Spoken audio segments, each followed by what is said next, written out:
अयोध्या हार का बदला, बीजेपी ने सपा से मिल्कीपुर छीना, 61,000 वोट की सबसे बड़ी जीत। अयोध्या में हार का बदला, भाजपा ने मिल्कीपुर जीत कर ले लिया। 8 साल बाद सपा से मिल्कीपुर विधानसभा छीन लिया। भाजपा ने मिल्कीपुर में अब तक की सबसे बड़ी जीत दर्ज की।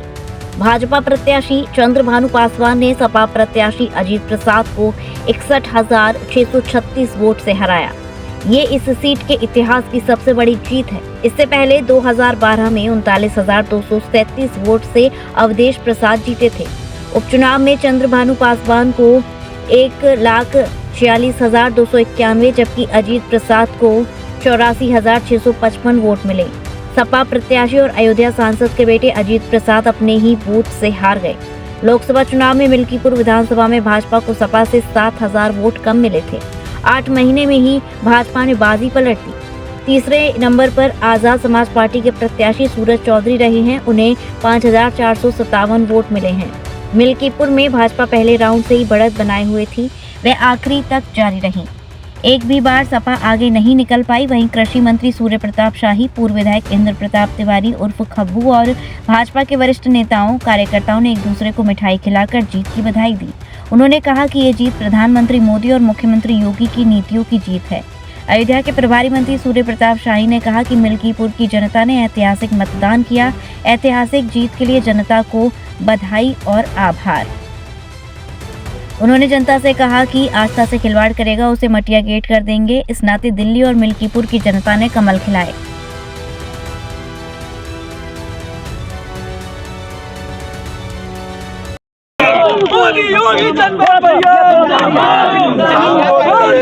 जीत को लेकर अपने क्या कहेंगे, मिल्कीपुर की जनता से क्या कहेंगे? हमें पीछे करो यार आईडी। के चढ़ों में प्रणाम करता हूँ और जीत का सिर जिस तरह से यहाँ पे मर्यादा पुस्तक भगवान श्री राम जी हनुमान जी महाराज के दर्शन उपरांत हम लोग मिल्कीपुर की जनता को उसका सारा श्रेय जाता है। जिस तरह से वहाँ पर जनता ने आशीर्वाद दिया। मिल्कीपुर और दिल्ली की जीत पे क्या कहेंगे?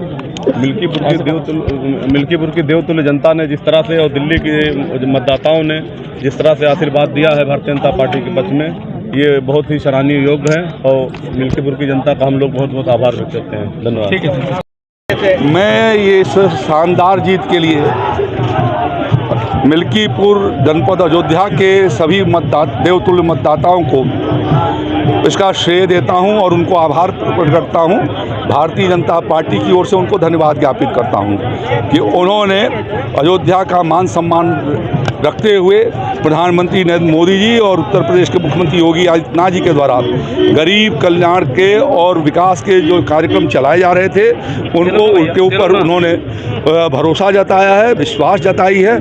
और साथ साथ में जो तत्व ये ऐसे लोग जो लगातार सनातन धर्म पर और भगवान श्री राम के ऊपर और यहाँ के मंदिर निर्माण पर जो लोग सवाल खड़ा कर रहे थे या महाकुंभ के बारे में जो करके और आस्था पर चोट पहुँचाने का काम कर रहे थे, उनको भी करारा जवाब मिल्कीपुर वासियों ने दिया है। उनको मैं अपनी ओर से सादर प्रणाम करता हूँ, उनको नमन करता हूँ। और यह जीत एक तरीके से जनता की जीत है, लोकतंत्र की जीत है, जिसमें 65% से ज़्यादा लोगों ने मतदान किया और 65% से ज़्यादा लोगों ने कमल के फूल को खिलाए हैं। इसके लिए मैं उन सब लोगों को अपनी ओर से आभार प्रकट करता हूँ। और ये सारे नौटंकीबाज आज जो है चारों खाने चित्त गिर गए। सभी जितने भी थे ना, उसमें जो पीडीए था वैसे ही वो छितरा गया है इस समय। जैसे कुंभकर्ण गिरा हुआ था उस तरीके से ये लोग गिर गए हैं।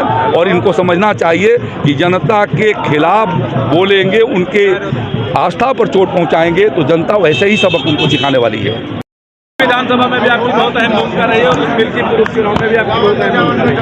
मिल्कीपुर उपचुनाव में भारतीय जनता पार्टी की जीत सर्व समाज की जीत है, सनातन परंपरा की जीत है, राम को मानने वालों की जीत है और राम को न मानने वालों की, सनातन परंपरा का विरोध करने वालों की करारी हार है।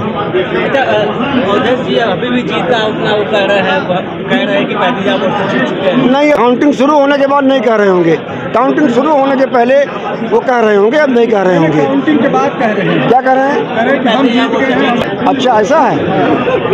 अब हम क्या बताएं कि उनके बारे में कई बार विधायक रहे हैं, मंत्री रहे हैं, सांसद हैं, हम क्या कहें। इसका निर्णय तो आप लोग कीजिए ना कि हारने के बाद अगर अपने आप को जीता कह रहे हैं। मुख्यमंत्री जी ने आपको जो है बात आपके साथ युवाओं के जिन्हें माननीय केशव मौर्य जी ने, माननीय ब्रजेश पाठक जी ने, माननीय भूपेंद्र चौधरी जी ने, सभी वरिष्ठ लोगों ने, कोई भी चुनाव होता है तो सबका मार्गदर्शन प्राप्त होता है, उसी क्रम में सबका मार्गदर्शन प्राप्त हुआ था। और उन लोगों के मार्गदर्शन के आधार पर एक कार्यकर्ता होने के नाते मिल्कीपुर में चुनाव का जो प्रचार था उसका अभियान हम लोगों ने शुरू किया। और जिस प्रकार से मिल्कीपुर के नौजवानों ने अपने आप को प्रत्याशी मान लिया, बुजुर्गों ने वहाँ के चंद्रभानु पासवान को बेटा मान के अपना आशीर्वाद दिया, कार्यकर्ता स्वयं प्रत्याशी बन गया था, सर्व समाज स्वयं प्रत्याशी बन गया था, सनातन परंपरा को मानने वाले लोग प्रत्याशी बन गए थे। यहाँ तक कि जो विपक्षी दल के लोग थे, किन्हीं कारणों से विपक्ष में थे लेकिन सनातन परंपरा को मानते थे, वो भी भारतीय जनता पार्टी के साथ आ गए और कमल की बटन दबाकर सनातन परंपरा को मजबूत कर दिए और यहाँ पर कमल खिला दिए। तय हो गई, एक बात ये भी तय हो गई यहाँ की जीत से और दिल्ली का जो परिणाम आ रहा है वहाँ के परिणाम से, कि जो सनातन परंपरा की बात करेगा वही देश पर राज करेगा। और यहाँ की जीत, यहाँ के जो हमारे देवतुल्य कार्यकर्ता हैं, जो मिल्कीपुर के हमारी सम्मानित जनता है, ये जीत उसके चरणों में समर्पित है और इसका श्रेय उसी को है। कह दिया जो सनातन परंपरा की बात करेगा, जो हिंदू हित की बात करेगा, जो राष्ट्रवाद की बात करेगा, वही देश पर राज करेगा। अब जनता ये बात तय कर चुकी है। नहीं, लोकसभा के चुनाव में विपक्षियों ने हमारी देवतुल्य जनता को बरगलाने का काम किया।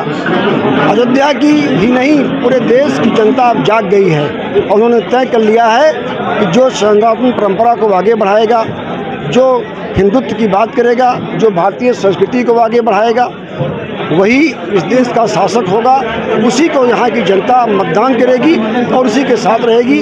ऐसे में इस देश की जनता, प्रदेश की जनता और जिले की सम्मानित जनता माननीय मोदी जी के साथ है, माननीय योगी जी के साथ है, माननीय केशव मौर्य जी के साथ है, माननीय ब्रजेश पाठक जी के साथ है, माननीय नड्डा जी के साथ है, माननीय भूपेंद्र चौधरी जी के भी साथ है। चुनाव आयोग का साथ, चुनाव आयोग का सबसे भरोसा रहता है, पर एक ऐसे नेता है जो इतनी बड़ी बात बोल दिया कि सफेद चादर डालने की बात बोल दिया और चुनाव आयोग पर गया है। अभी अगले जनता करती है, जो उन्होंने बोला है उसका निर्णय जनता करेगी, उसके बारे में हमें कुछ नहीं कहना है। और जनता निर्णय कर दिया मिल्कीपुर की जनता, तो तुल्य जनता से मेरा ये निवेदन है कि जिस प्रकार से मिल्कीपुर के सर्व समाज के लोग भारतीय जनता पार्टी पर विश्वास किए हैं, माननीय मोदी जी पर विश्वास किए हैं, माननीय योगी जी पर विश्वास किए हैं, एक कार्यकर्ता होने के नाते हम उनके सुख दुख में उनके मान सम्मान के लिए खड़े रहेंगे, ये यहाँ के लोगों से कहना है।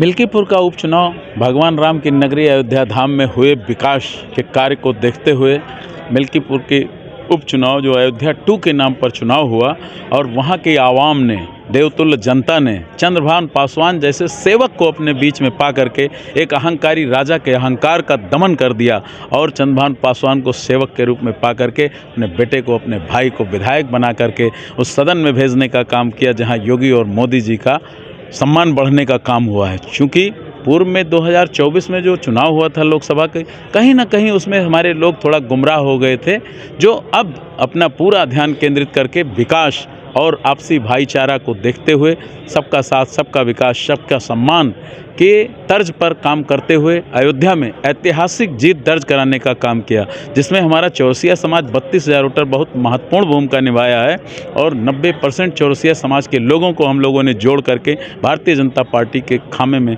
टिकट वोट दिला करके चंद्रभानु पासवान जी को जिताया है, जिसमें हमारे समाज के तमाम नेता हमारे साथ, भाई राजेश चौरसिया जी, सुनील चौरसिया जी, महेंद्र चौरसिया जी, लालचंद चौरसिया जी, सुरेंद्र चौरसिया जी, सुनील, राजेश, सारे लोग पूरी मजबूती के साथ लग करके पार्टी को जिताने के लिए काम किया है।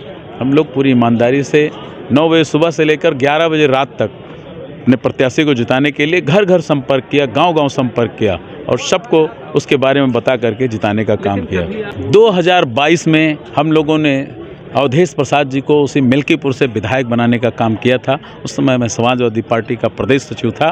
लेकिन अवधेश प्रसाद जी को जिताने के बाद उनकी अहंकारी छवि सामने आई और उन्होंने हमारे समाज को, हमारे समाज के नेताओं को, हम लोगों को इग्नोर किया और हम लोगों के बताए किसी विकास कार्य को नहीं किया, किसी हमारे समाज के व्यक्ति के सुख दुख में नहीं खड़े हुए और हम लोगों को अपमानित करने का काम किया, जिसका बदला लेने के लिए हम लोगों ने बागी होकर के भारतीय जनता पार्टी की सदस्यता लेते हुए उनको मिल्कीपुर से विदा करने का काम किया है। आपका भाई, आपका बेटा राकेश चौरसिया, एडवोकेट, वरिष्ठ भाजपा नेता, अयोध्या। देखिए, मैं मिल्कीपुर की सम्मानित जनता जनार्दन के चरणों में प्रणाम करता हूं, उनका अभिनंदन करता हूं। ये जीत मिल्कीपुर की जनता जनार्दन की है, योगी आदित्यनाथ की है, नरेंद्र मोदी जी की है, हिंदू धर्म की है, सनातन धर्म की है और ये सभी भारतीय जनता पार्टी के ज्येष्ठ श्रेष्ठ कार्यकर्ता गणों की जीत है। मैं सबको बधाई देता हूं, शुभकामनाएं देता हूं, सबका स्वागत अभिनंदन करता हूं। और भाई चंद्रभानु पासवान जी आज भारतीय जनता पार्टी के प्रत्याशी के रूप में विधायक बनने जा रहे हैं। मैं उनको भी बहुत बधाई, शुभकामनाएं देता हूं। देखिए, राजा की जो परिकल्पना थी वो बहुत पहले समाप्त हो चुकी थी, लेकिन जिसकी आदत बन गई हो तानाशाही करने की, शासन करने की, कि मैं शासक हूं, तो उसके अंदर कहीं न कहीं राजा वाला उसकी आत्मा जग जाती है। उनको अवसर मिला था तो उनके अंदर राजा वाली आत्मा जग गई थी, जनता ने उसको बीच में ही नकार दिया। आप उसका परिणाम आज सामने। मिल्कीपुर वासियों को बधाई देता हूं, शुभकामनाएं देता हूं कि आज आपको नए विधायक के रूप में भाई चंद्रभानु पासवान जी आपको मिले हैं और मुझे आशा नहीं, पूर्ण विश्वास है कि आपका कार्यकाल अच्छा होगा, सुंदर होगा और मिल्कीपुर वासियों को समर्पित। देखिए, मिल्कीपुर का चुनाव केवल 2 मुद्दे पर हुआ था। पूरी जनता वंशवाद के खिलाफ थी और राष्ट्रवाद के साथ थी और रामवाद के साथ थी। उसकी विजय हुई। मिल्कीपुर की जनता ने ऐतिहासिक जीत देकर राष्ट्रवाद और वंशवाद के खिलाफ जो उनका वो था, वो अभियान सफल हुआ। तो प्रभु श्री राम हैं, तो वो तो जनता ने नकार दिया कि यहाँ का राजा कौन है। और भारतीय जनता पार्टी योगी मोदी में विश्वास जताते हुए और राष्ट्रवाद में, रामवाद में मिल्कीपुर की जनता ने इतनी बड़ी जीत दी है। दिल्ली में माननीय मोदी जी ने कहा था कि झाड़ू का तिनका तिनका उड़ जाएगा, वह अभी सफल हुआ है। जो ईमानदार के नाम पर आकर पूरा भ्रष्टाचार किए, उनका चेहरा बेनकाब हुआ। इस नाते से वहाँ भारी 2/3 बहुमत से भारतीय जनता पार्टी मोदी जी में आस्था जताते हुए वहाँ से विजय प्राप्त की है। देखिए, उनका आरोप कई दिनों से फिल्मों में आप देखते हैं कि अंत में कई प्रकार के बयान देते हैं लोग, उस प्रकार से उनका बयान है। उनके बयान से कोई लेना देना नहीं। हमें मिल्कीपुर की जनता को बहुत बहुत साधुवाद है, बहुत बहुत धन्यवाद है, जिसने राष्ट्रवाद में अपनी आस्था जताकर और वंशवाद के खिलाफ इतना भारी मतदान किया है। और यदि भ्रष्टाचार और बेईमानी की बात करते हैं, बेईमानी हुई होती तो 80,000 वोट समाजवादी पार्टी न पाती। मेहनत रंग लाई है लगातार। मिल्कीपुर की जीत जनता की जीत है, अयोध्या के राजा की हार है। जिन्होंने जो बताते थे कि मैं अयोध्या का राजा हूँ, मिल्कीपुर की देवतुल जनता ने बता दिया कि अयोध्या इसको लेकर क्या कहेंगे। दिल्ली में केजरीवाल का झूठ कितने दिन चलेगा। जनता जान चुकी है कि केजरीवाल सिर्फ झूठ के दम पे राजनीति कर रहे हैं। इसलिए मोदी जी के और योगी जी के कारण दिल्ली में भी हमारी सरकार बनने जा रही है। जीत का श्रेय पूरी पार्टी के कार्यकर्ताओं की है और माननीय मुख्यमंत्री जी की है। अवधेश प्रसाद जी आज तक उनको झूठा मंत्री हरदम सबने बताया कि झूठ बोलने की उनको बीमारी है। रो भी रहे थे, आंसू नहीं निकल रहा था, लेकिन हम लोग मान लेते हैं कि चलिए अगर वो रो रहे हैं, हो सकता है उनको पहले ही पता लग गया हो कि वो हारने वाले हैं। अच्छा, अरविंद केजरीवाल ने दिल्ली को, लोगों को सिर्फ झूठे वादों के खिलाफ के दम पे राजनीति की, इसलिए वो हार गए। मिल्कीपुर की जनता ने यह साबित कर दिया कि झूठ और फरेब की राजनीति ज़्यादा दिन नहीं चलती है। एक बार बरगला के इन लोगों ने लोकसभा के चुनाव में जितने वोट से जीते थे, अयोध्या की जनता ने एक ही विधानसभा में उससे ज़्यादा मतों से हरा के साबित कर दिया कि हम भगवान श्री राम को अपना राजा मानते हैं, इंसान को राजा नहीं मानते।